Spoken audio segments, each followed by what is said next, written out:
Meus irmãos, nós estamos aqui então, nesta terça-feira, muito alegres, muito contentes, muito gratos a Deus por essa oportunidade de iniciar aqui mais uma série de estudos em mais um livro da Escritura. Nós terminamos no final do ano passado a carta de Paulo aos Efésios. Se você está chegando agora, nós temos um canal da igreja lá no YouTube, Igreja Presbiteriana de Nova Granada. Todas as aulas estão lá. Na carta de Paulo aos Efésios, 6 capítulos, mais de 15 aulas lá para você se deliciar estudando a carta de Paulo aos Efésios, meditando sobre a natureza da igreja. Foi isso que nós vimos lá, é isso que Paulo trouxe naqueles dias para os nossos irmãos que viviam lá na cidade de Éfeso. E hoje nós estamos iniciando este estudo. Eu tomei por base aqui este livreto do pastor Augusto Nicodemos. Está ali, o culto segundo Deus. O pastor tirou esse estudo de uma série de mensagens que ele pregou num acampamento, lá nos idos de 2010. Pois bem, eu achei bem propício para os nossos dias aqui, para a nossa igreja, trazer uma reflexão, uma meditação a respeito do que é o verdadeiro culto a Deus. Há muita confusão hoje. Então tomei esse livro apenas como uma base e, claro, vou estender aqui a pesquisa, o estudo, trazendo coisas novas aqui para a nossa meditação, tomando como pano de fundo o livro do profeta Malaquias. Então, o nome do livro aqui do pastor Augusto é O Culto Segundo Deus, a mensagem de Malaquias para a igreja de hoje. Olha que interessante, esse livro de Malaquias foi escrito há mais de 2.400 anos. Será que ele tem alguma coisa para falar a gente hoje? Claro que sim. A mensagem de Deus, ela é atemporal, ela serve para todos os tempos, e nós vamos ver aqui princípios para nortear o verdadeiro culto a Deus. O que ele traz aqui nesse livro que nós vamos explorar? Ele traz 8 estudos. Eu já avancei com mais um estudo, na verdade, propriamente dito, a gente vai começar semana que vem. Eu trouxe uma introdução porque é interessante aqui a gente pensar um pouco sobre o contexto histórico no qual foi dado o livro de Malaquias, para que a gente possa entender todo o estudo depois. Então, nós vamos ver aqui uma introdução e aí sim, olha lá, por que cultuar a Deus se tudo está dando errado? Nós vamos entender. Cultuar a Deus exige devoção verdadeira e sinceridade de coração. Um quarto estudo, cultuar a Deus exige fidelidade na pregação da palavra. Um quinto estudo, cultuar a Deus exige vida moral reta e vida pessoal, moral e reta. Um sexto estudo vai nos falar, por que cultuar a Deus se o mal existe, os ímpios prosperam e os justos sofrem? Olha só, todas essas perguntas estavam influenciando o culto das pessoas nos dias de Malaquias. E a gente vai entender aqui por que muitos desanimaram. Cultuar a Deus exige obediência. Um oitavo estudo, cultuar a Deus exige temor ao seu nome. Culto não é lugar para brincar, para entretenimento. E o último estudo nós vamos fazer um resumo dos princípios aqui que o pastor Augustus e aqueles que talvez eu também consiga extrair à medida que eu vá meditando aqui, ele conseguiu ver no livro de Malaquias para o culto. Nós vamos fazer um resumo dos princípios no final e eu tenho certeza que este livro, este estudo, a meditação em Malaquias vai nos ajudar muito, meus irmãos. Vai nos conduzir, vai nos instruir, vai colocar o nosso pé num caminho seguro de que nós não perdemos tempo aqui todas as semanas quando nos reunimos para cultuar a Deus. Porque é aquilo que eu disse para vocês no início. Nós precisamos conhecer a verdade. Afinal de contas, o que esse Deus Todo-Poderoso requer do seu povo para que ele seja cultuado de maneira agradável? Nós precisamos saber, porque hoje há muitos lugares que não conduzem as pessoas a cultuar a Deus. Há muitos lugares onde o culto não é cristocêntrico, com Cristo no meio. É um culto antropocêntrico, onde o homem é destacado, onde pessoas, líderes, uma denominação, onde a estrutura do lugar é destacado. Mas Cristo, se Cristo viesse a muitos lugares hoje, do jeito que ele andava, ele nem entrava na igreja. Ou se ele entrasse, colocavam ele meio escondido, atrás, lá no último banquinho. Então nós temos que saber, nós temos que olhar para a Bíblia, e nós temos que pedir a Deus o socorro dEle, pelo Espírito dEle, para que Ele abra o nosso entendimento, como orou a nossa irmã aqui no início do nosso estudo, para que a gente entenda isso, e tenha prazer e disposição para cultuar a Deus de maneira agradável a Ele. Então essa primeira aula ficou dividida assim, muito simples, tá? O contexto histórico da nação de Judá. Nós precisamos entender qual era o contexto sócio, político, cultural da nação de Judá, quando Malaquias veio. Depois, vamos pensar um pouco, quem é esse Malaquias aí? Depois vamos olhar para o livro de Malaquias e a sua estrutura. São 4 capítulos, mas ele pode muito bem ser dividido em 8 partes. Uma conclusão rápida e algumas aplicações. Tudo bem? Então isso aqui é a nossa introdução, que é fundamental, meus amados, para que vocês consigam enquadrar todo o restante do estudo. Vocês vão lembrar por que o povo se comportou dessa forma, por que Deus censurou o povo nesse culto, por que Malaquias foi dado nesse momento, em que momento Deus trouxe Malaquias. É preciso entender isso quando a gente se aproxima de um livro da Escritura. Então vamos lá. Contexto histórico. Falando em contexto histórico e olhando para o livro de Malaquias, o último profeta do Antigo Testamento, não o último livro escrito, o último livro escrito é 1ª e 2ª Crônicas, inclusive é o livro histórico que termina a Bíblia judaica. Se você olhar a Bíblia do judeu, o último livro é Crônicas, que é um livro só, foi dividido por maneira mais didática. Mas o último profeta do Antigo Testamento é Malaquias. Então, pensando nisso, no livro de Malaquias, nós temos que olhar, quando pensamos em contexto histórico, para a situação do povo de Deus naqueles dias. Judá. Vocês lembram, né? Em 721, o reino do norte já tinha caído na mão dos assírios. O reino do norte já não existia mais. Lembra, depois de Salomão, o filho dele, Roboão, causou a divisão do reino. Eram 12 tribos. 10 seguiram para Jeroboão. E 2 apenas, Benjamim e Judá, ficaram nas mãos de Roboão, filho de Salomão. Então, quando os assírios vêm em 721, o reino do norte, é varrido da face da terra. Depois fica só uma família aqui, uma família ali, mas o reino deixou de existir, as 10 tribos. E no século VI foi a vez de Judá. Caiu na mão da Babilônia. Mas vamos caminhar aqui. O cativeiro.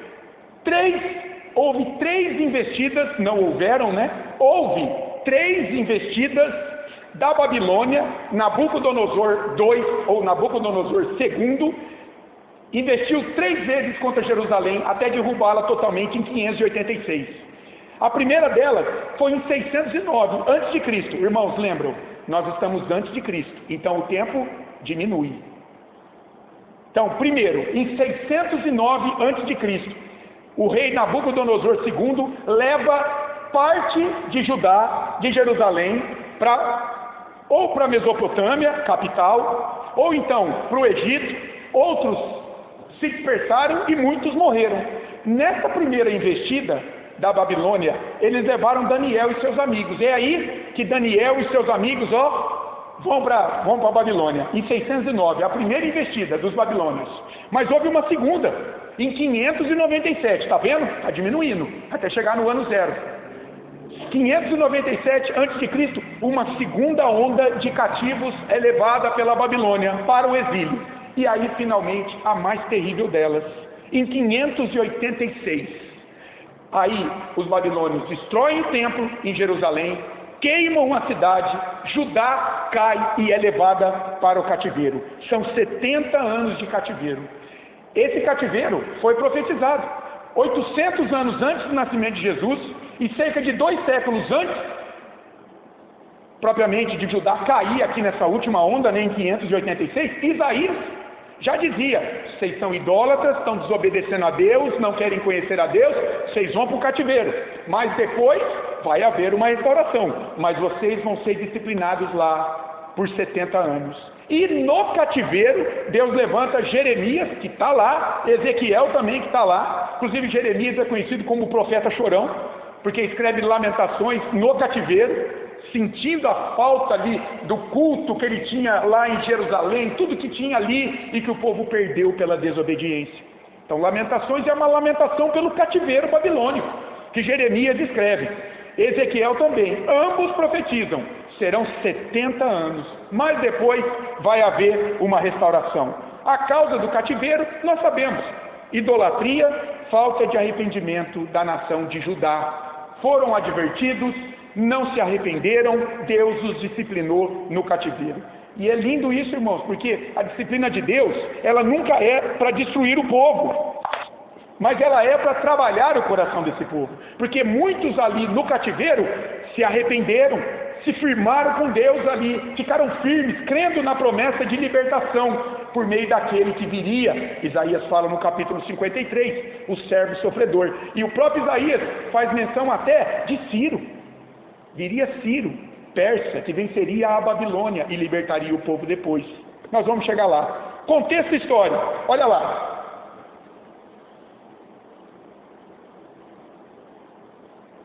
Opa, peraí, irmãos. Isso.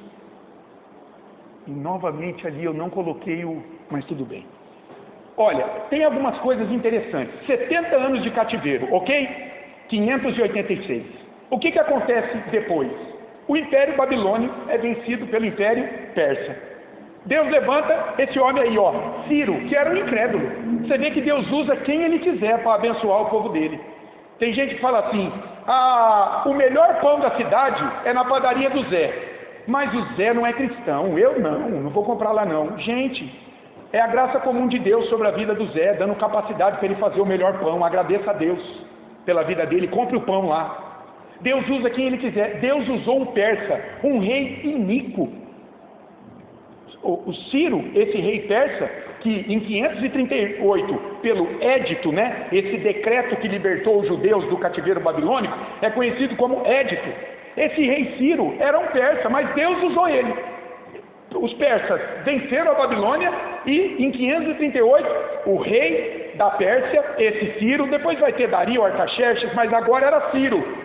Ele baixa um decreto libertando os judeus. E há alguns nomes interessantes aqui que são destacados. Logo depois, em 520, vem os profetas Ageu e Zacarias. Deus levanta esses dois profetas. Tem livros do profeta Ageu e Zacarias aqui no Antigo Testamento. Eles foram levantados por Deus justamente depois do exílio, para ministrar ao povo que chegou em Jerusalém desanimado demais. Imagina, o templo destruído, a cidade queimada. E agora? Deus levanta Ageu e Zacarias. Vai lá, fala para eles confiarem nas minhas promessas, para eles caminharem comigo. E aí, vamos reconstruir o templo. Em 516, um pouquinho antes, já tinha vindo Zorobabel, um governador, que constrói o segundo templo. Lembra o primeiro templo? De Salomão. O segundo templo, pós-exílio, Zorobabel. E o terceiro templo, nos dias do rei Herodes, antes do nascimento de Jesus. 3 templos. Então, Zorobabel também estava preso, foi libertado, vem, em 516, ele termina a construção do templo. E aí, 2 figuras muito interessantes, que também tem livros no Antigo Testamento. 2 profetas. Primeiro, um sacerdote, Esdras, ele também era escriba, versado na lei de Deus. O que Esdras faz ali naqueles dias pós-exílio? Ele vem reedificar o templo, juntamente com Zorobabel. Ele vem restaurar o culto a Deus, porque naqueles dias, onde é que a nação cultuava a Deus? No templo. Deus estava presente, a glória de Deus, lá no templo de Jerusalém. Então era preciso restaurar o templo. Deus usa Esdras. E ele encontra o livro da lei também, e lê o livro da lei nos escombros ao povo, que se arrepende, que chora. Logo depois de Esdras, vem o conhecido Neemias, copeiro do rei da Pérsia. Ele é liberado e ele vem para reedificar os muros da cidade. O templo já está construído, mas uma cidade sem muros era uma cidade sem defesa contra inimigos. Naqueles dias as cidades eram muradas. Uma cidade sem muro era facilmente destruída novamente. Então vamos reedificar os muros da cidade que havia sido queimada. São figuras importantes naqueles dias. E então, no final do ministério de Neemias, olha, já se passaram quase 100 anos desde que Ciro libertou os judeus. Quase um século. Ciro libertou, lembra? Lá em 538. Já se passaram quase 100 anos. Então nós estamos ali em 425, 430, 435, por ali. O que acontece? Deus então envia Malaquias. E é interessante, por que a gente tem que saber disso, irmãos? Que Malaquias, ele veio pós-exílio, quase no final, 100 anos depois da libertação dos judeus por Ciro, quase no final do ministério de Neemias. Por que é importante saber disso? Porque lá no cativeiro, Deus prometeu por meio de Jeremias e Ezequiel, lembra aqueles dois profetas do cativeiro? O que ele prometeu? A restauração do povo. Ele falou, vocês estão aqui, vão ser disciplinados, mas em algum momento virá o Messias.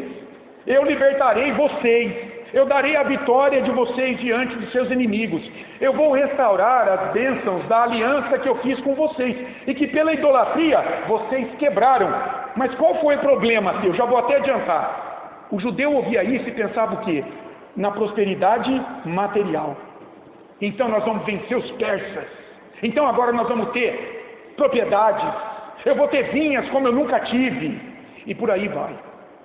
Deus fez promessas de uma libertação lá no cativeiro, promessas de paz diante dos inimigos, renovação da aliança com Deus, ou seja, restauração do ofício sacerdotal, porque no cativeiro os sacerdotes sumiram, do culto, o templo estava destruído, eles estavam exilados, não tinha como cultuar a Deus, restauração do templo para que o culto acontecesse, enfim, Deus prometeu no cativeiro a restauração da vida com ele.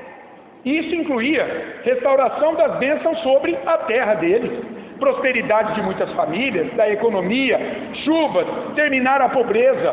Ou seja, eram bênçãos da aliança que Deus havia feito com seus antepassados, e que eles haviam, por ter quebrado os termos da aliança, a obediência a Deus, eles haviam perdido essas bênçãos.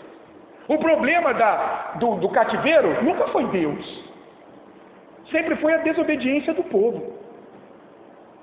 Deus não tem prazer nenhum em disciplinar um filho dele. Ele disciplina porque nós precisamos. Nenhum pai tem prazer em puxar a orelha do seu filho e dar uma palmadinha. Não. Por que a gente faz isso? Porque a gente ama o nosso filho e quer ver ele no bom caminho. Porque ele deu razão para isso, que ele fez alguma coisa que precisou de uma disciplina. Com Deus também. Se nós não pecássemos, não tinha disciplina. Se o povo tivesse obedecido aos termos da aliança de Deus, obedecido a Deus, lutado contra a sua deficiência, confiado em Deus, ouvido o sacerdote, se arrependido, caminhado com compromisso com Ele, não tinha exílio. A causa do exílio foi a desobediência da nação, do povo. Deus prometeu que a vida pós-exílio seria de prosperidade. Há muitos textos de Jeremias, Ezequiel, profetas de Deus levantados no cativeiro que prometiam isso. Calma, vai acabar o cativeiro, eu vou restaurar muito na vida de vocês. Agora, o povo entendeu que a prosperidade seria material, quer dizer, de bênçãos temporais desta vida, que durasse somente essa vida. E mais, essas bênçãos, independentemente da obediência do povo aos termos da aliança, que era obediência a Deus, que era ouvir os sacerdotes, conhecer a lei, se arrepender. E quando retornou para Jerusalém, o povo, depois que Ciro os libertou, o que eles viram lá? Destruição por todos os lados. E isso, até os dias de Jeremias, não havia mudado muito. 100 anos haviam se passado quando vem Jeremias. Vocês estão entendendo o contexto no qual vem Jeremias? Como é que o povo estava? O povo estava frustrado. Ô Senhor, o Senhor prometeu tanta coisa, não aconteceu. Estou frustrado com isso. A frustração levou a um desânimo. Desânimo de seguir a Deus. Desânimo de confiar nele. O desânimo levou a um cinismo. Sabe o que é o cinismo do povo? É assim, será que Deus me abençoa? Será que Deus me ama mesmo? Será que Deus vai me abençoar mesmo? Olha a situação da cidade. Olha aqui a minha vinha. Olha a minha vida. Nós estamos debaixo do domínio persa ainda. Porque os gregos vão vir só no século IV, lá para frente com Alexandre o Grande, o macedônio, que vai vencer a Pérsia. Mas veja que interessante, levou a um cinismo. Isso acontece, a gente vai ver nas aplicações. Será que esse Deus me ama mesmo? Será que Ele vai cumprir mesmo as suas promessas? E aí, qual é o final da história? O afastamento de Deus. Então veja aí, um belo elo da destruição de uma pessoa. Isso acontece muitas vezes quando o Evangelho não é pregado, meus irmãos. quando é pregado uma salvação barata, quando é pregado assim, ó, venha para cá e você não vai ter mais problema, venha para cá e está tudo bem entre você e Deus, eu te aceito do jeito que você é, você não precisa mudar, Deus te ama do jeito que você é, você não precisa mudar, pode vir para cá. Quando é pregado isso, e a própria vida desmente isso com o passar do tempo, o que acontece? Frustração na vida dessa pessoa. Depois ela desanima, depois ela cai no cinismo. Ah, me prometeram isso, mas não aconteceu. E o final das contas, sabe qual é? Essa pessoa sai da igreja falando mal de todo mundo, falando mal de Deus, não querendo mais nada, machucada. Tem muito lugar aí prestando um desserviço ao reino de Deus, destruindo vidas, machucando pessoas, com uma palavra pregada de modo distorcido, não revelando a verdade para as pessoas. Então olha lá, 100 anos aproximadamente, depois do retorno do exílio, por volta de 430 a.C., experimentando o domínio dos inimigos, os persas, a pobreza da terra, a corrupção das famílias, uma adoração vazia. Por quê? Onde os próprios líderes, que eram os sacerdotes, lembrem, não tinha rei, pós-exílio, o povo era governado por sacerdotes, os próprios sacerdotes, nesse período pós-exílio de 100 anos até vir Malaquias, pervertiam o ensino da lei. Nós vamos ver aqui estudando o livro, eles estavam aceitando, por exemplo, animais defeituosos para serem sacrificados, o que Deus proibiu. Eles estavam permitindo casamento misto ali. Então, homens e mulheres casavam com pessoas de outras nações, e isso pervertia a adoração, porque eles traziam os deuses deles para dentro do lar do israelita. O povo se desviava de Deus. Eles estavam roubando a Deus na consagração dos dízimos e ofertas. Nós vamos entender isso melhor depois. Enfim, eles, sacerdotes, líderes do povo, olha como isso tem a ver com o que a gente vê hoje, aceitavam diante de Deus qualquer coisa. Qualquer coisa que se oferecia, eles aceitavam. E aí? Bom, aí Deus envia Malaquias. O culto estava corrompido, porque a vida das pessoas estava corrompida. Olha a relação aí, ó. O culto lá no templo estava corrompido. Por quê? Porque eram adoradores corrompidos. Malaquias vem, aponta o pecado, chama o povo ao arrependimento com uma promessa de restauração no futuro. Deu para entender um pouco o contexto histórico no qual foi dado esse livro? Alguém tem alguma dúvida desse contexto histórico? É muita coisa para falar, tá? Mas vai ficar lá no YouTube, você pode rever essa aula depois. Então vamos pensar um pouco agora, quem era Malaquias? E isso aí já dá discussão. Ó, o nome Malaquias significa meu mensageiro. É isso que significa Malaquias. Malaquias é o meu mensageiro. Mensageiro de quem? Mensageiro de Yahvé. Agora olha só, eu te pergunto, Malaquias é um nome próprio, o nome de uma pessoa, ou é um título atribuído a qualquer servo de Yahvé? Porque significa meu mensageiro. Será que eu poderia, por exemplo, eu me chamo Rogério, mas será que eu poderia ser conhecido como Malaquias, porque eu sou um mensageiro de Deus? Entenderam o problema? Muitos estudiosos vão debater isso. Será que existiu essa pessoa chamada Malaquias? Ou era um título atribuído a um profeta anônimo? E aí, meus irmãos, olha só, por que eles ficam pensando nisso? Porque quando você vai para a Escritura, principalmente com os livros proféticos, se você olhar o livro de Malaquias, só fala assim, ó, Malaquias, mas ele não é identificado, filho de quem e onde ele nasceu. Isso era importante para algumas pessoas. Quando o início de um livro profético, ele sempre tem assim, ó, fulano, filho de origem de, nascido em tal lugar. Então muita gente fala, ó, no livro de Malaquias não tem isso. Olha como começa. Sentença pronunciada pelo Senhor contra Israel por intermédio de Malaquias. Cadê o pai desse cara? Como tem nos outros. De onde ele veio esse Malaquias? Então, se você olhar o livro de Zacarias, Ageu, Sofonias, eles têm, ó, Zacarias, filho de, em muitos lugares vai, nascido em tal lugar, em muitos livros, mas Malaquias não tem, então muitos começam a duvidar se esse homem existiu, ou se era um título, meu mensageiro, que deram para algum outro profeta. Mas, olha só, eu fiquei pensando, irmãos, aí veio na minha cabeça Abacuque. Olha Abacuque, se você voltar um pouquinho, Abacuque está assim, ó, sentença revelada ao profeta Abacuque. Cadê o pai de Abacuque? Da onde veio Abacuque? E ninguém diz que Abacuque não era um profeta, nenhum estudioso. Então, veja, o importante, o que é? É que todos os livros proféticos há o nome do profeta. E, na verdade, mesmo Ageu, Zacarias e Sofonias, pouco se sabe sobre suas circunstâncias pessoais. O importante é que há o nome do profeta. É por isso que os melhores teólogos reformados, eles dizem que Malaquias era o nome do profeta, e não um servo anônimo, um profeta anônimo de Yahvé, que levou um título, meu mensageiro Malaquias.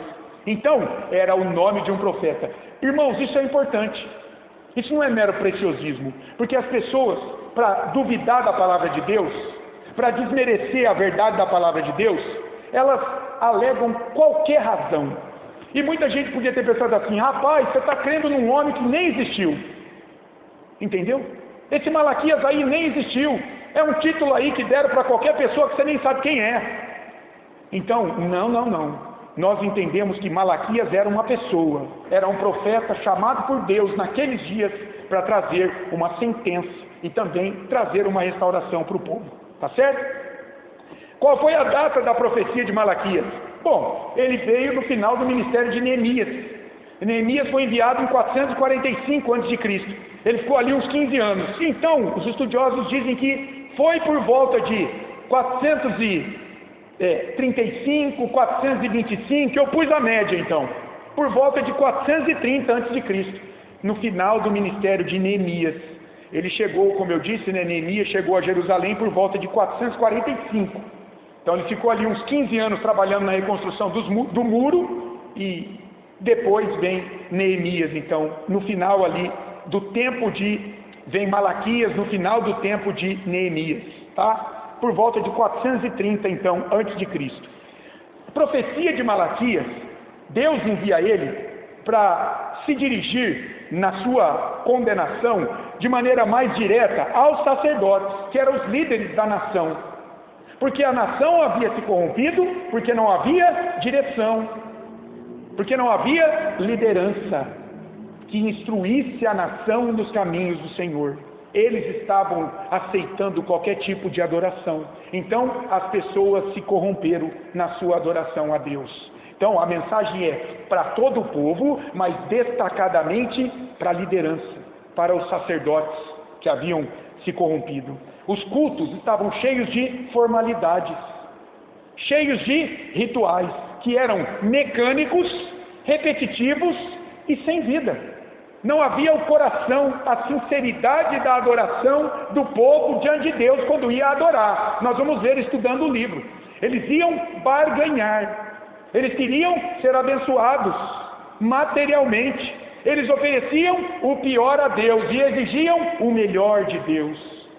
Qualquer coincidência com o que acontece hoje não é mera semelhança, é mesmo isso. Pessoas que estão interessadas em ganhar dinheiro na vida por meio da religião, muitas vezes. Pessoas que querem desfrutar de uma boa vida usando Deus como ferramenta para conseguir isso, com muitas teologias. Que perigo isso, irmãos. Olha o que aconteceu nos dias de Malaquias. Uma época de esfriamento da verdadeira adoração na vida do povo.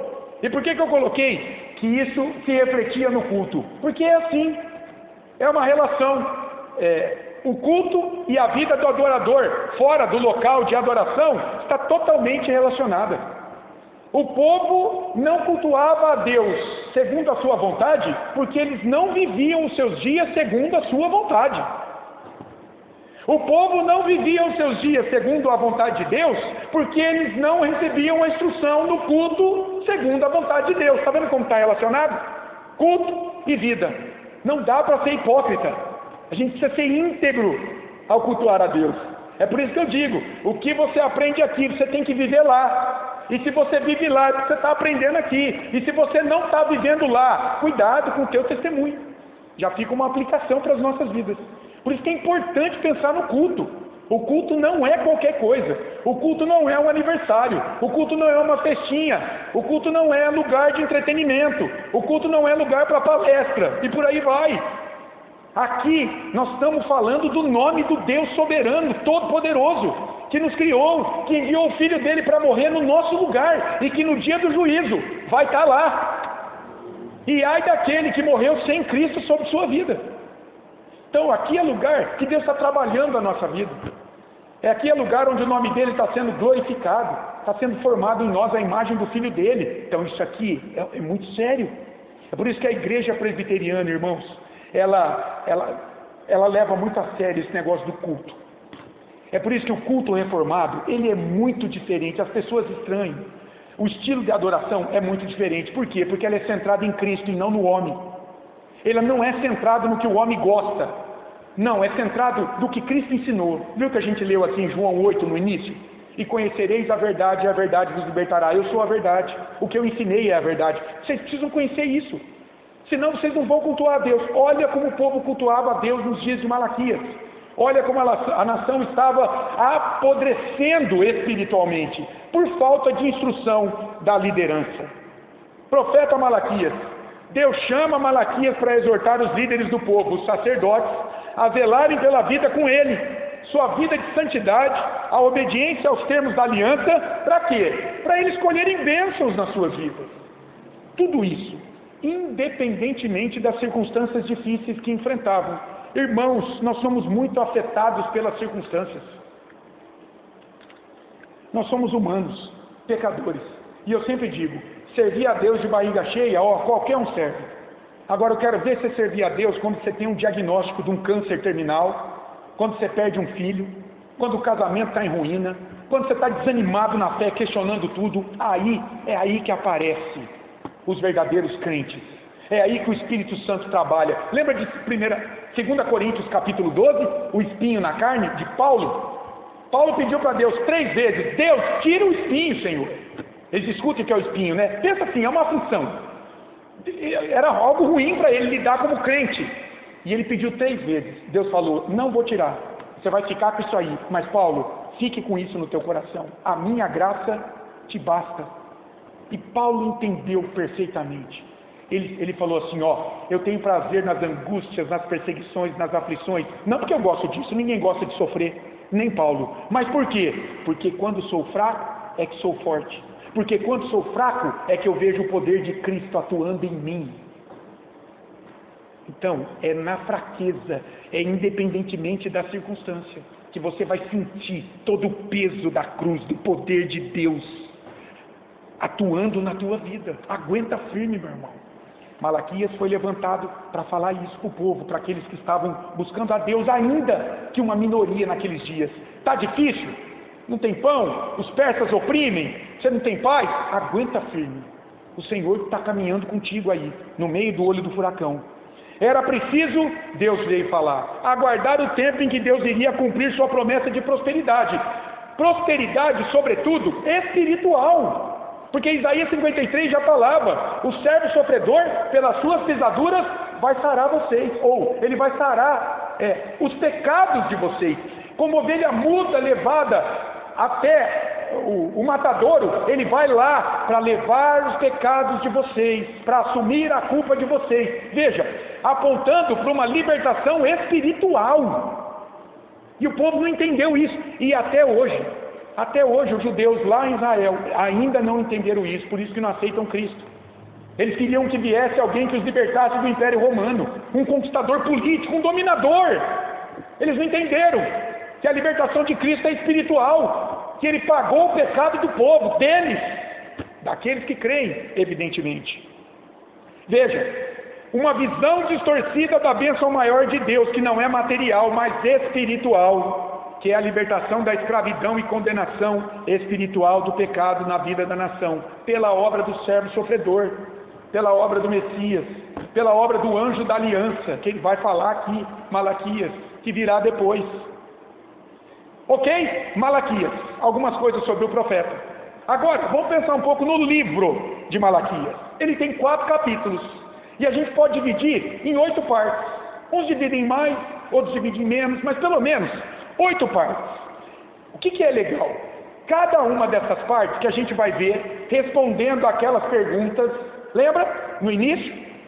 Cada uma dessas partes todas elas, em algum grau, em alguma perspectiva, enfoque, sempre vai falar que o culto estava corrompido nos dias da nação. E nós vamos ver as razões, e daí nós vamos extrair os princípios, que são atemporais, que vão se aplicar para nós hoje. É claro, né, irmãos? Muita gente às vezes pensa assim: ah não, o Velho Testamento não tem nada mais para me ensinar, que coisa chata, estudar Malaquias. Jesus na cruz já levou a lei cerimonial, é verdade. Eu não vou pregar aqui que você tem que oferecer um animal, eu não vou pregar aqui que você precisa da mediação de um sacerdote para ir até Deus hoje, eu não vou pregar aqui que você tem que ter um lugar específico para adorar a Deus hoje, nada disso. Tudo isso era parte da lei cerimonial de Deus, que Jesus levou na cruz. Nós precisamos adorar a Deus por meio de Cristo hoje. Agora, nós vamos entender que há princípios que Deus trouxe, são atemporais, trouxe para regulamentar o culto nos dias de Malaquias e que se aplicam hoje. Entenderam isso? Não é a lei sacrificial, isso Cristo já levou, Ele é o Cordeiro de Deus. Mas nós vamos ver princípios aqui, e vai ser muito interessante, vocês vão ver a cada estudo. O que se vê no culto reflete a vida diária de adoração do povo, é aquilo que eu falei, a inter-relação entre vida lá e vida aqui. O crente não pode viver em duas dimensões. Aqui ele é um, na segunda-feira ele vive como se Deus não existisse. Isso não existe.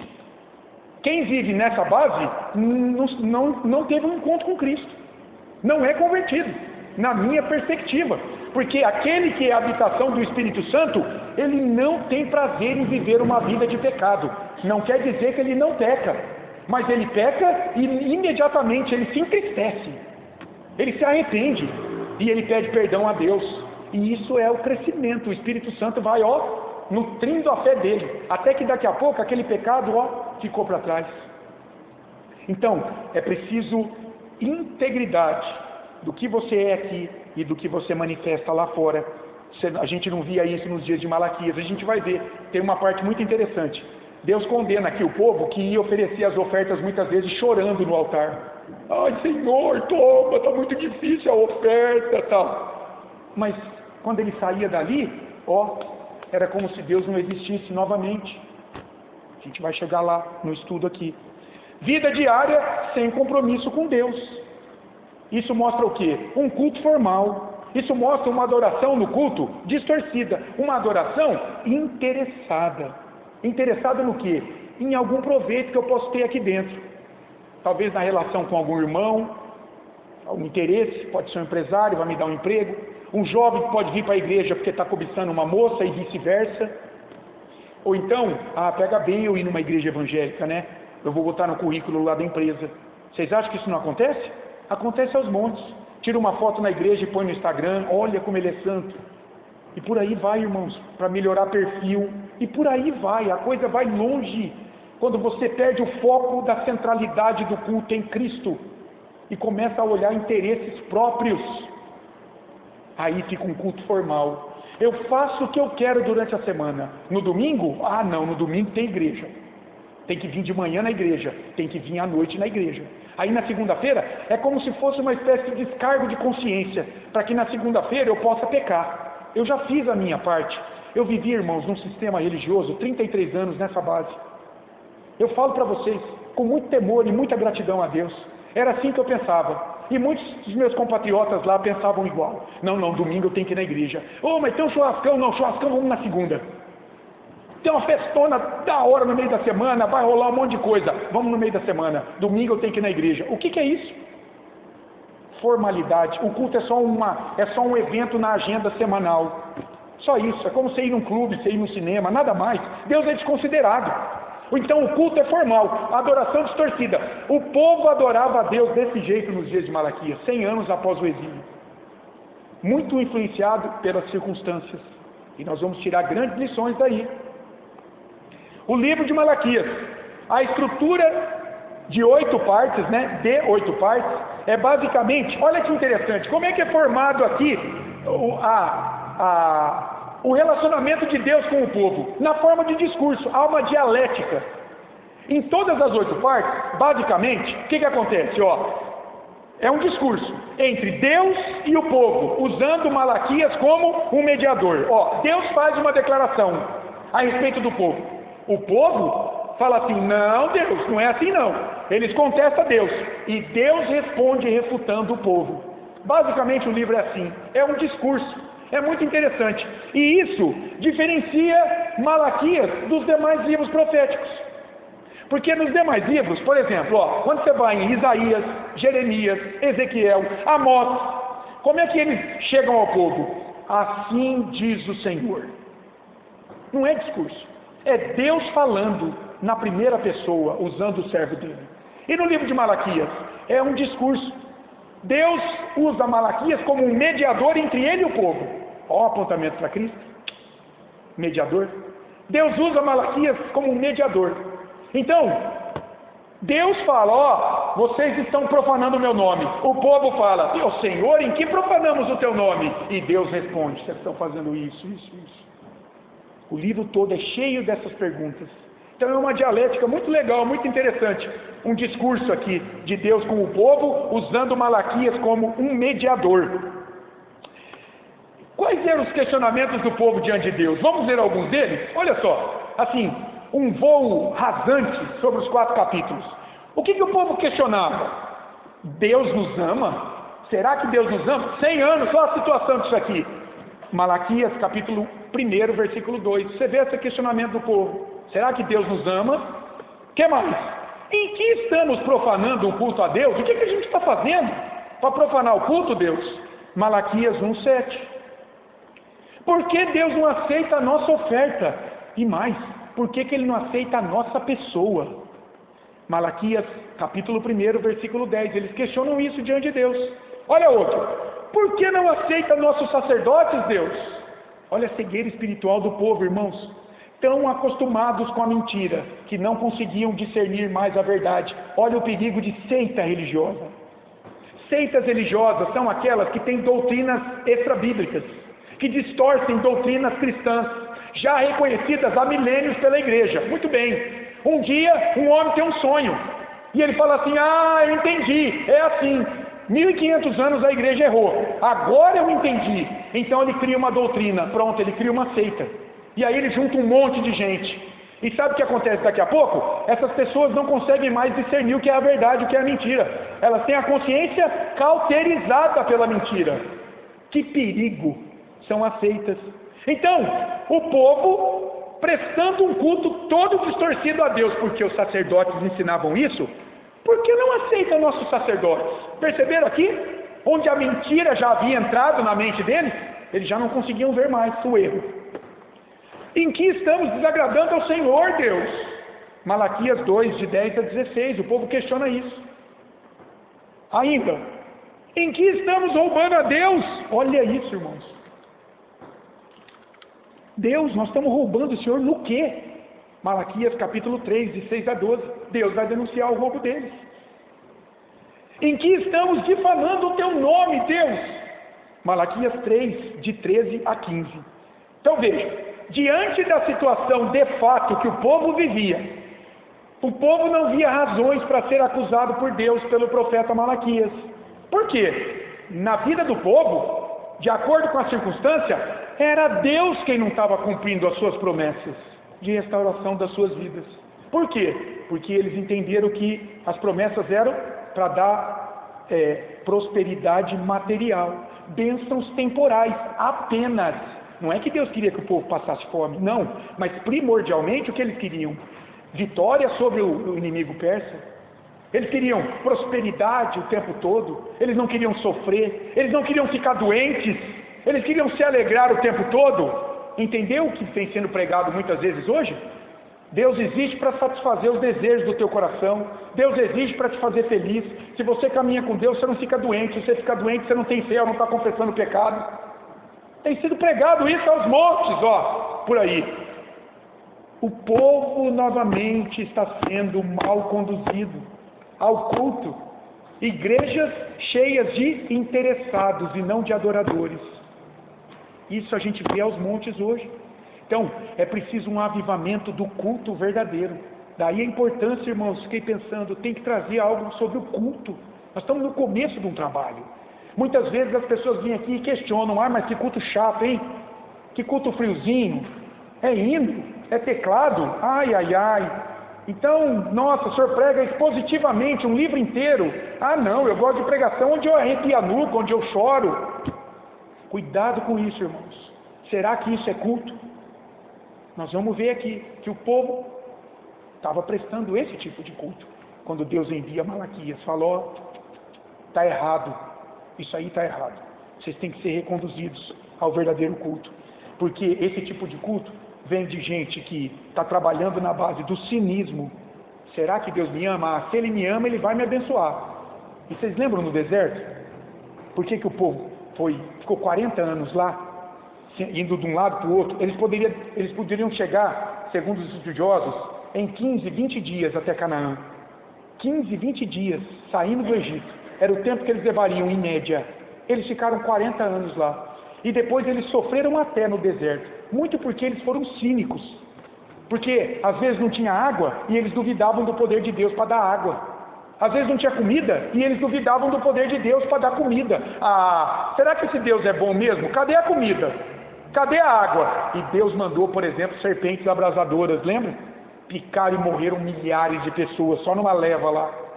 Povo cínico, povo interessado em Deus, povo que questiona o poder de Deus, povo que adora na base da hipocrisia, uma adoração fingida. Isso aí enchia o culto nos dias de Malaquias.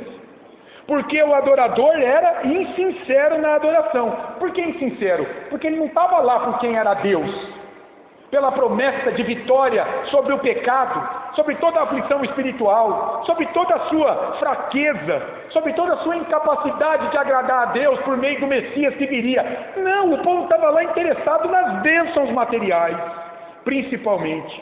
Eles não queriam compromisso com o Deus abençoador, eles queriam compromisso com a bênção. Ele queria a bênção, ele não queria o Deus que abençoa. Porque se o Senhor é meu pastor e nada me faltará, puxa, eu tenho que ter esse Deus como meu pastor. Porque se Ele é meu pastor, a promessa dele é que nada me faltará. O livro de Malaquias, olha que interessante.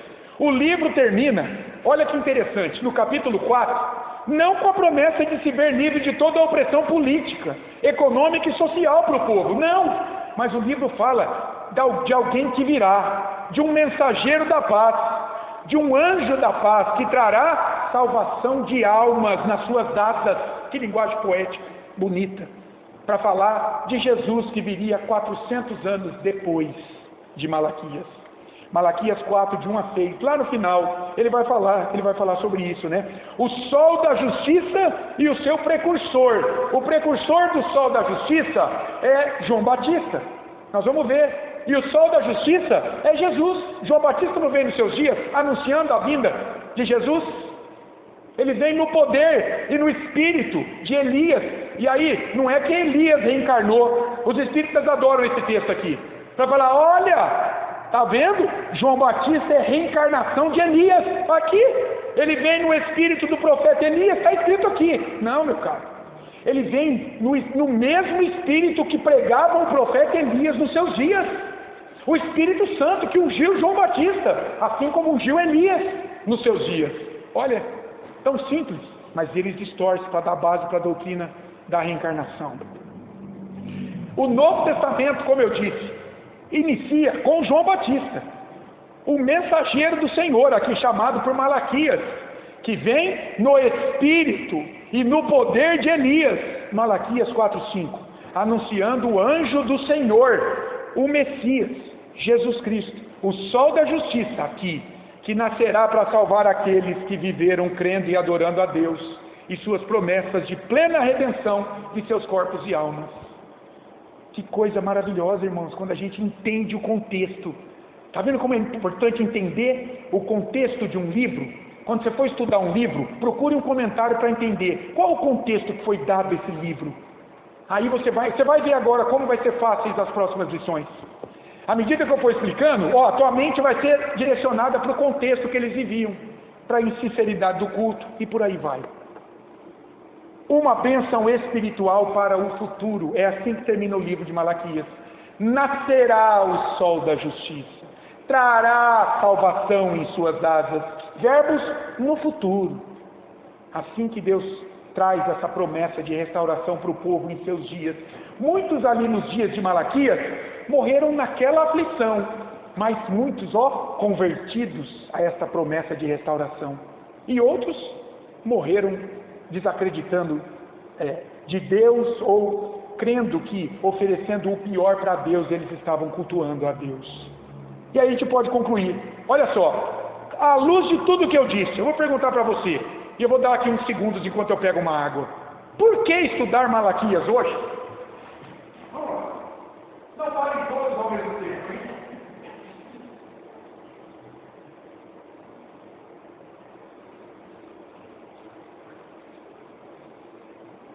Por que, irmão? À luz do que a gente viu, vamos trazer para o nosso cenário hoje. Por que estudar Malaquias hoje? Fale alguma coisa. Para entender como cultuar a Deus. Muito bem. Isso, Leandro. Também o mesmo contexto. Então, já vou olha lá. Porque o culto a Deus está corrompido hoje, irmãos. É lamentável o que tem sido feito dentro de salões com nome de igreja.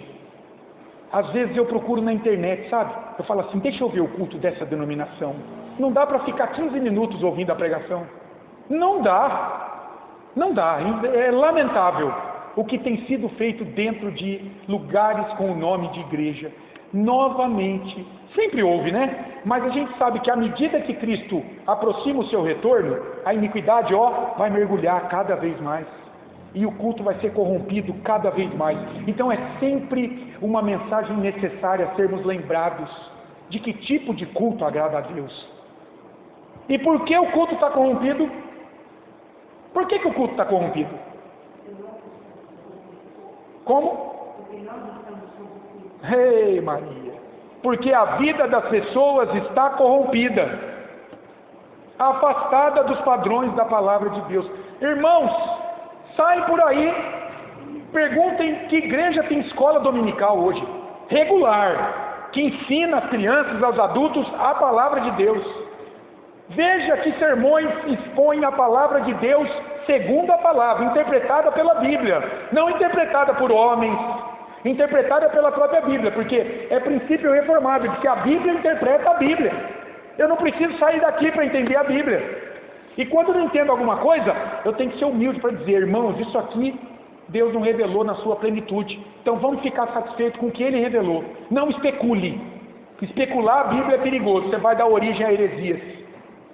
Cuidado com especulação na Bíblia. Deus não falou? Seja humilde, não falou. Melhor ser sincero nesse sentido, né? As pessoas estão corrompidas porque elas não conhecem a Bíblia. Os reformadores do século XVI depararam com essa realidade. Lá na Reforma Protestante do século XVI, a igreja estava cheia de práticas antibíblicas, corrompidas, com tradições, com coisas de homens, para agradar reis, enfim, você estude a história medieval, e você vai ver o relacionamento do Estado com a igreja naqueles dias, e o que muitos papas fizeram para conseguir favores de reis, e o que reis fizeram para a igreja naqueles dias, para conseguirem favores, para eles dominarem o povo. E você vai ver, e chegou no século XVI, Deus levantou Lutero. Já havia levantado outros reformadores anteriores, né? John Huss, Savonarola, mas levantou no século XVI Lutero na Alemanha, que falou, chega, não dá mais, eu quero conhecer a Bíblia, eu quero viver isso aqui dentro, é isso que me traz segurança, uma regra objetiva para eu seguir, eu não quero seguir o meu coração, eu quero conhecer o que Deus revelou aqui. Traduziu a Bíblia para o alemão, porque era no latim, ninguém entendia nada. Olha que doideira que era. Lá as missas eram assim, era tudo no latim, irmãos. Então só quem estudava um pouco de latim, só o clero conhecia. O povo ficava ali assim, assistindo. Era um bando de retardados, um bando de ignorantes, no sentido de ter um total desconhecimento. Sabe aquela boiada que vai para o matadouro sem saber o que está acontecendo? Eles acham que eles estão indo para um bom caminho, estão indo tudo para o matadouro. Era assim na Idade Média a igreja. Lutero falou, não, está errado. As pessoas têm que conhecer a Bíblia. Fez a tradução para o alemão, prensa de Gutenberg. E que coisa maravilhosa foi isso, né? As primeiras universidades na Europa foram criadas, sabe por quem? Por reformadores.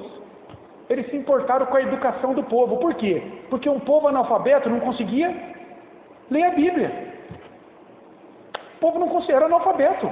O analfabetismo era grande. A educação só atingia as camadas mais privilegiadas da sociedade, e o clero da igreja. O povo era analfabeto. Como é que eles iam ler a Bíblia? Então, se você não consegue ler a Bíblia, você é manipulado.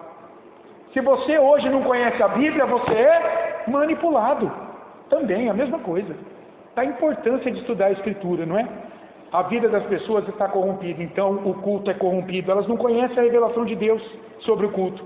Não se ensina mais a palavra de Deus, mas a pregação gira em torno do que agrada o ouvinte. Lembra do meu amigo, no início aqui da nossa reunião? Ai, Rogério, agora eu estou numa igreja legal, eu me sinto bem, eu ouço coisas muito boas, e eu me sinto bem. É claro, para você não é pecado, necessidade de arrependimento, que só Cristo salva. Se você não se arrepender, existe um inferno aí te esperando. Isso não é pecado, isso não é pecado. Conclusão: não há verdadeiro arrependimento e busca de vida piedosa. Não é pregada a palavra. E algumas reverberações disso. Olhando para os dias de Malaquias, destruição de famílias ali também.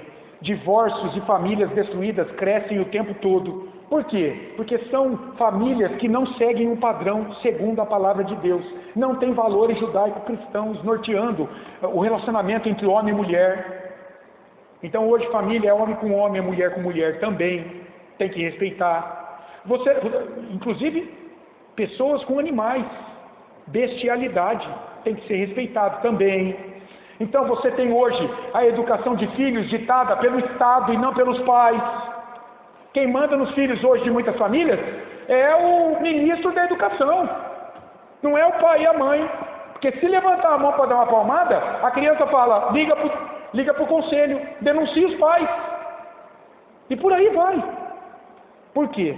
Famílias de uma sociedade cada vez mais afastada dos padrões judaico-cristãos. Número de divórcios assustador. Número de uniões onde, enfim, isso acontece quando as pessoas se afastam do padrão da palavra de Deus. O pior é oferecido a Deus em termos do quê pelas pessoas? Em termos de tempo. Eu dou o que sobrar para Deus. Eu posso ir lá. Não, hoje eu não posso ir. Eu vou lá hoje. Se der a semana que vem eu vou na igreja. Em tempo de recursos, o que Deus tem te dado? Não consagro nada a Deus. Em termos de dons espirituais, disposição ao serviço e, em contrapartida, pessoas requerem bênçãos temporais sem fim. Era assim nos dias do profeta Malaquias. Eles ofereciam a Deus o pior e queriam de Deus o melhor. Igrejas cheias de interesseiros e não de adoradores. Triste, irmãos, mas é o nosso tempo. Hoje o bastão está conosco, como igreja do Senhor, e nós temos o privilégio de sermos orientados segundo a palavra de Deus. Então, não desperdice essa oportunidade, em nome de Jesus. Tua adoração vai ganhar um salto de excelência, após a gente estudar esse livro aqui, do profeta Malaquias. Nós vamos ter mais entendimento, mais segurança na adoração a Deus. E você vai ser canal de instrumento nas mãos de Deus, na vida de outras pessoas que estão perdidas hoje também. Às vezes, irmãos, pessoas com coração sincero, claro, uma fé sincera, uma fé simples, mas mal orientadas, mal instruídas, ovelhas morrendo de fome dentro de igrejas. Algumas aplicações, olha que interessante. O que esse texto, logo no início, vai falar para mim e para você? Primeiro, culto verdadeiro começa onde? Começa em casa. Começa na tua vida particular, todo o dia, não é? Lá em Romanos capítulo 12, é muito interessante, né? Quando Paulo fala assim, 12, rogo-vos, pois, irmãos, pelas misericórdias de Deus, que apresenteis o vosso corpo por sacrifício vivo, santo e agradável a Deus, que é o vosso culto racional. Esse culto racional é todo dia, você viver lutando para buscar obedecer a Deus. Veja, não é para ser perfeito, não é para ser perfeito. Deus não espera a perfeição tua pelas tuas obras e nem minha, porque o pecado não deixa a gente fazer isso. Mas outra coisa é você ter o Espírito Santo e não ter disposição para ser um pouquinho melhor a cada dia, entendeu? Cultuar a Deus um pouquinho melhor a cada... isso não. Se você tem o Espírito, na santificação você vai crescer um pouquinho mais. Não tem como não. É o Espírito Santo que está te levando para frente, adiante. Então não é perfeição, tá? Mas é luta, é disposição para querer ser um pouco melhor a cada dia. Isso, é lá fora. Você vai abastecer a tua bateria aqui no culto, no estudo. A hora que você sair para fora lá, é para você levar isso lá na tua vida. Culto verdadeiro aqui no domingo é reflexo de como foi a tua semana. Olha que interessante isso, não é? A gente vem cultuar a Deus aqui no primeiro dia da semana, para agradecer a semana que passou e para dizer: Senhor, abençoa a minha próxima semana. Caminha comigo, Deus, nessa próxima semana. Eu quero glorificar o teu nome, eu quero ser um pouco melhor nessa semana. Segundo lugar, olhando para esse livro e tudo que a gente falou aqui, talvez as pessoas podem pensar assim: peraí, então Deus não se importa com as minhas necessidades materiais, Rogério? Então é a bênção espiritual. É só pelo Espírito. Então eu não preciso comer, não preciso trabalhar. Não é isso. É claro que Deus se importa. Prova disso é o Salmo 23. O Senhor é o meu pastor, nada me faltará. Se o Senhor é meu pastor, Ele trará as bênçãos materiais. Agora, em que medida? Esse é o ponto. Tem cristão que nunca está satisfeito, irmãos. O cara tem família, tem um emprego, tem uma vida razoável, tem saúde, mas ele sempre quer mais, quer mais, quer mais. Será que ele precisa de mais? Nunca está contente, nunca está satisfeito com o que Deus dá a ele. Veja, é claro que Deus vai trazer o que você precisa. A Bíblia diz, não é, que Deus não tem prazer em ver ninguém mendigando o pão. Não, o Senhor vai trazer a providência, mas segundo a vontade dEle, na medida da vontade dEle. O cara pede uma Ferrari, é crente, pede uma Ferrari. Deus não vai dar, porque Deus sabe que se Ele der uma Ferrari, Ele se mata a 1 quilômetro daqui, com uma Ferrari na mão. Nós não sabemos orar como convém, não é isso que está lá em Romanos 8? Mas o Espírito intercede por nós sobremaneira, consertando aquilo que a gente pede de maneira desmiolada muitas vezes a Deus. Graças a Deus pelo Espírito em nós, irmãos. Deus se importa com as nossas necessidades materiais. Se importava também nos dias ali do profeta Malaquias. Mas veja bem, essas necessidades, segundo a Bíblia, elas não vêm em primeiro lugar na nossa vida, não. Jesus estabeleceu a prioridade. O que Ele disse lá em Mateus 6,33? Buscai, pois, em primeiro lugar o seu reino e a sua justiça, bênçãos espirituais. E todas essas coisas, quer dizer, o comer, o beber, o que se vestir, que Ele falou antes, vos serão acrescentadas, porque Deus sabe que você precisa delas. Está vendo? Mas em primeiro lugar, atente para a sua vida com Deus. E mais, Lucas 12,15, Senhor Jesus, é interessante esse texto também, né? Lucas 12,15, veja, ele está condenando a avareza, e ele fala aqui, então recomendou a eles, né? Um homem chegou e falou: Senhor, diga para o meu irmão repartir comigo as riquezas também. E Deus falou, o Senhor falou, mas Deus me constituiu partidor entre vocês? Ele estava na avareza. Então Jesus lhes recomendou, olha o que ele fala para esses irmãos: tende cuidado e guardai-vos de toda e qualquer avareza. Agora, olha o princípio: porque a vida de um homem não consiste na abundância dos bens materiais que ele possui. A vida é muito mais do que isso. A vida é o reino, a vida é a justiça do reino, é a obra de Cristo te salvando da condenação dos teus pecados, e não o tanto de bem que você tem. Então, claro que Deus se preocupa com as suas necessidades materiais, e Ele vai dar. Ele é um Deus fiel, Ele prometeu te sustentar, não te abandonar. Agora, Ele vai te dar na medida da necessidade tua e segundo a vontade dEle, que Ele sabe o que é melhor para você. Malaquias vai deixar claro a todos nós que a maior bênção é a presença de Deus em nós e a salvação da morte eterna que Ele nos deu em Cristo. É a maior bênção. O resto toda sorte de bênçãos temporais, Deus nos dará, segundo a sua vontade, e não segundo o que nós desejamos. O pastor Augusto Nicodemos, ele tem uma expressão interessante, ele diz assim, a Bíblia, Deus na Escritura, ele promete a nós o arroz com feijão, diário. O arroz com feijão, a salvação. Agora, o pudim, a sobremesa, as riquezas, vida próspera, ele dá se ele quiser. Irmãos, se a gente pensasse assim, a gente teria mais disposição em servir a Deus, seria mais grato e menos reclamão. A gente às vezes invejaria menos o ímpio que tem riqueza e nós não temos, e por aí vai. Porque a tua maior riqueza, o arroz com feijão, Deus já deu, Ele te salvou. Você vai para o céu, meu irmão. Então o resto é o resto. Não sente no banquete junto a Cristo e se contente só com alface, quando você tem lasanha, um banquete espiritual tremendo que é oferecido a você. Tem gente que fica nessa vida procurando comer alface, fica atrás de coisinha pequena. Eu preciso trocar de carro, senão eu não sou feliz. Eu tenho que morar naquele condomínio, senão eu não sou feliz. E por aí vai, eu tenho que ter sempre saúde, senão eu não sou feliz. Meu dente está amarelando, o vizinho está com o dente branco, eu tenho que pôr a lente de porcelana, senão eu não sou feliz. E por aí vai, irmãos. Tem um monte de gente nessa vibe por aí. Não. Deus te deu um banquete completo em Cristo. Desfrute disso, e como o alface também, que Ele vai te dar. Ele vai te dar também. Olha lá. Agora, isso aqui é bom, irmãos. Esse texto vai mostrar toda hora isso para mim e para você. Cuidado com a tua liderança. Cuidado, hein?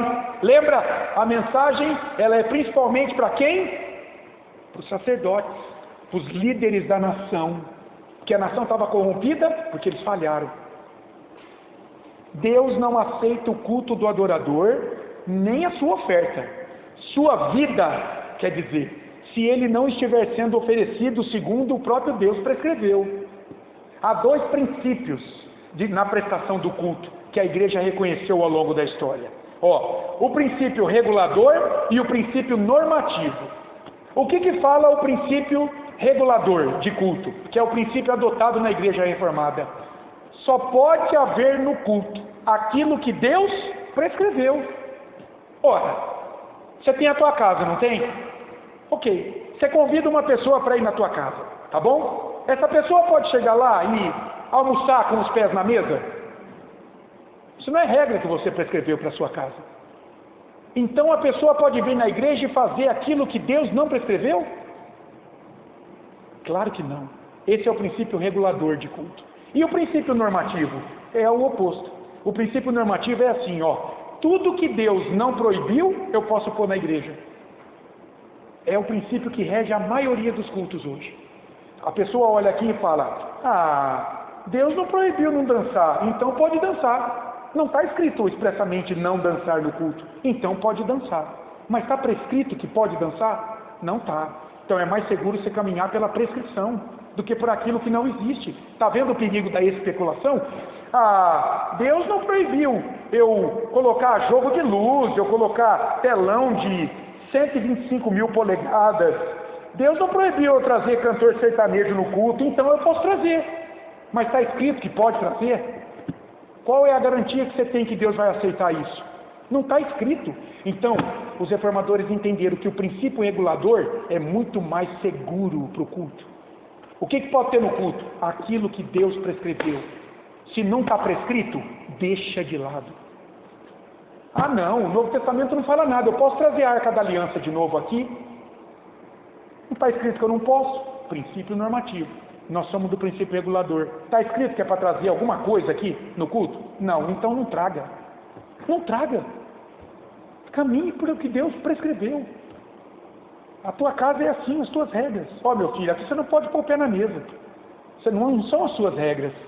É a minha regra, eu sou o dono da casa. Não é isso, Juarez? Eu sou o dono da casa. O cabra senta lá e quer sentar na mesa para comer com a família? Não, tem cadeira. Você quer vir na igreja e fazer o que dá na tua cabeça? Não, tem regra para você fazer. Cuidado com isso. E aí eu te pergunto, você tem sido conduzido a prestar um culto a Deus segundo os preceitos da sua palavra? Você tem essa segurança? Ou às vezes você duvida de muita coisa que acontece dentro da igreja? Cuidado com isso.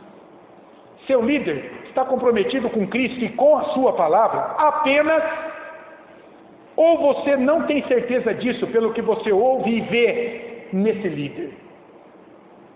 Cuidado, irmãos, o dia que eu me desviar de alguma coisa daqui, por favor, vocês precisam vir até mim. Ó pastor, hoje o senhor falou uma coisa aí que não está na Bíblia não. Ó pastor, o senhor está querendo colocar uma coisa no culto aqui que eu não vejo na Bíblia não. Venham a mim, vai ser uma bênção na minha vida, entendeu? Me ajudem, eu sou pecador também, eu estou aprendendo com vocês também. Aplicações, está acabando. Olha, essa aqui é boa, irmão. Como é que você sai do culto? Como é que você sai do culto, hein?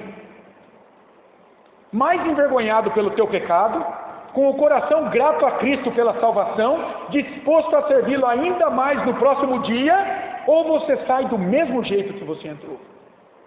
Você tem que observar isso. Como é que você sai do culto, irmão? O culto tem que transformar você. Muitos crentes, por que isso é importante?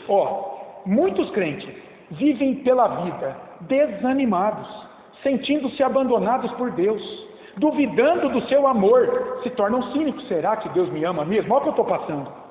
Entregando-se ao pecado em seus dias. Por quê? Na vida de muitos, em razão de não serem alimentados pelo ensino e pregação da palavra de Deus no culto público. São ovelhas, mas estão morrendo de fome, estão raquíticas, são ovelhinhas raquíticas, não crescem em santidade, não amadurecem, são bebês espirituais na igreja a vida inteira. Você pergunta para eles sobre algumas doutrinas, eles ficam de boca calada, não sabem, não estudam. O Espírito Santo, isso aqui é importante, só atua na vida daqueles que são expostos à pregação da palavra. Claro, foi o Espírito que revelou essa palavra, ele é coerente. Se você pregar uma mentira, ele não atua. Ele só atua na vida daqueles que são expostos à pregação da palavra. Aí sim, anima-os, fortalece-os, consola-os, dá a eles esperança de que vale a pena viver os seus dias confiado em Cristo, mesmo nas crises. Vale a pena? Você tem a maior bênção que qualquer pessoa podia ter. Você foi reconciliado com Deus pelo sangue de Cristo. Você vai para o céu. E por fim, olha aqui, não venha cultuar. Aqui vamos pensar em Malaquias, Deus usando Malaquias para falar para o povo e falando hoje para nós aqui. Não venha cultuar a Deus para ser abençoado em termos materiais, não. Não queira comer só o alface da mesa. Não barganhe com Deus, meu irmão. Não seja interesseiro. Isso não vai acabar bem. Venha cultuar a Deus em resposta de gratidão pela salvação alcançada na cruz por teu Senhor e alcançada na cruz por teu Senhor e dada a você sem mérito teu, de graça. Deus, Ele quer transformar a tua vida, Ele quer transformar o teu coração, Ele quer ver a face de Cristo brilhar em você um pouquinho mais a cada dia. E isso vai te encher de alegria, de contentamento, porque não há lugar melhor para a gente estar do que no centro da vontade de Deus, que é boa, perfeita e agradável. Não há lugar melhor. Você vai sentir uma pessoa plena cada dia mais.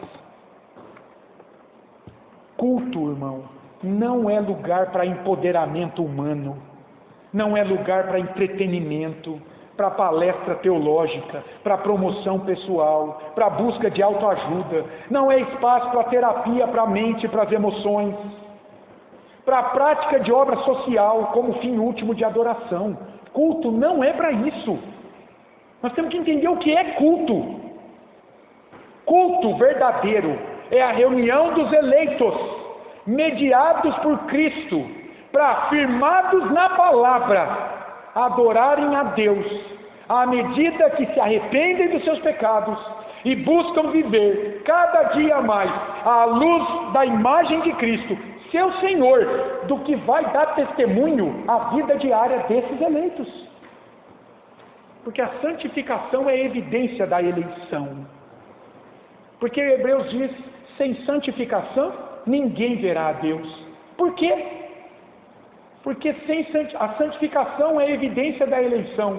Se não há progresso espiritual na tua vida, quer dizer que você não é eleito. Você não foi salvo, você não foi chamado, você não foi unido a Cristo pela fé. Você talvez está empolgado com a religião, mas não é convertido. Cuidado com isso. Tudo isso, Deus vem falar por meio de Malaquias ao povo. E vocês vão ver, nós nem entramos, hein? Semana que vem, primeiro estudo, capítulo 1 de 1 a 5, primeira divisão aqui. Nós já vamos responder a um questionamento do povo a Deus. Vamos ver o que Deus vai falar e o princípio que a gente extrai para o culto. Nós vamos aprender muito aqui, se Deus quiser, meus irmãos. Tudo bem? Alguém quer fazer alguma pergunta? O que vocês acharam dessa primeira aula aí, o contexto histórico? Deu para se situar no que vem por aí?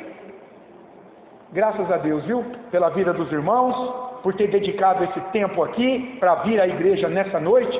Novamente, nós de maneira especial agradecemos a presença do Leandro, da Mariana aqui, vieram no culto domingo, estão aqui no estudo. A Camila também já tem comparecido aqui nos estudos, né? Graças a Deus por tua vida também, a vida do Davi, o filho dela, e a gente clama a Deus que o Espírito dele nos instrua a partir dessa palavra, sempre com muita humildade, irmãos. Não há conhecimento suficiente em nós, não há capacidade de entendimento em nós. Nós precisamos, a partir da minha vida, clamar a instrução, a iluminação, o auxílio do Espírito Santo, e assim vocês devem fazer também. Ao virem para cá, orem um pouquinho a Deus. Senhor, estou indo lá para a tua casa, eu sei da minha dificuldade em entender aquilo lá, mas que o teu Espírito ilumine a minha mente. Que o Senhor me ajude, que o Senhor dê sensibilidade também ao pastor, para que ele entenda isso e possa ministrar de maneira adequada ao meu coração. Ore por mim, meu irmão, eu preciso que você ore. Paulo pediu oração quando ele escrevia. Quem sou eu para dizer que eu não preciso de oração? Eu preciso de oração de todos vocês. Orem para eu que eu não desanime, para que eu me mantenha firme na palavra, para que eu tenha disposição para continuar seguindo aqui com Cristo na dianteira aqui da vida dos irmãos e sempre tendo como nosso capitão o Senhor Jesus. Vamos orar para encerrar aqui o nosso momento? Pai amado, Deus Todo-Poderoso, em nome de Jesus Cristo, na unção do Teu Espírito Santo, nós Te bendizemos e Te adoramos por esta hora bendita, esta hora de estudo bíblico, Senhor, em que o Senhor vem por graça ministrar ao nosso coração. Obrigado pela vida de cada filho Teu que o Senhor trouxe aqui nesta noite. Que o Senhor possa gravar esta palavra de maneira indelével na mente e no coração deles. Que o Senhor repreenda o inimigo, ó Deus, para que ele não roube esse ensino, para que possamos todos crescer na graça e no conhecimento do Senhor Jesus Cristo, por meio do crescimento do conhecimento da palavra dele. Abençoa também aqueles que depois, por meio do canal aqui da igreja, tomarão conhecimento desta aula. Que o Teu Santo Espírito possa também aquietar o coração deles e trazer a iluminação e o entendimento necessário para a vida deles, segundo a Tua palavra, segundo a Tua vontade e na medida da necessidade de cada um de nós, que o Senhor conhece tão bem, ó Deus. Nós louvamos o Teu nome, pedimos que o Senhor perdoe nossos pecados, que o Senhor nos guarde do mal no retorno para os nossos lares, que o Senhor nos prepare para orarmos ao Senhor na quinta noite e também nos prepare para o culto público de domingo. Assim oramos, ó Pai, agradecidos em nome de Jesus. Amém. Amém.